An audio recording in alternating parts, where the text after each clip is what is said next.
కొంతమంది జోకర్లు బ్రోకర్లు మాట్లాడుతున్నారు, సభ్యత్వం పోతుందంట. ఏందయ్యా సభ్యత్వం పోయేది? నాకు అర్థం కావడం లేదు.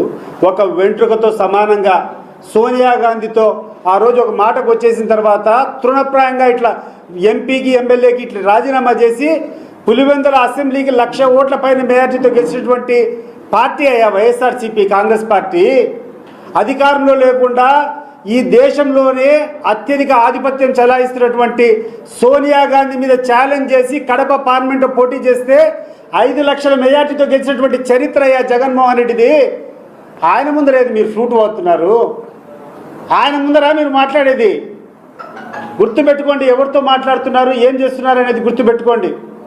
ఈరోజు మేము ఈ సమస్య పరిష్కారం కోసం మేము ఒక పక్క పోరాటం చేస్తానే, ఎవరికైనా సమస్య వచ్చిన తర్వాత కోర్టులకు పోయి సమస్య పరిష్కారం చేసుకోవడం ఆనవాయితీ. మనకున్నటువంటి న్యాయస్థానం ఏంటంటే కోర్టులకు పోవడం, కోర్టును ఆశ్రయించడం.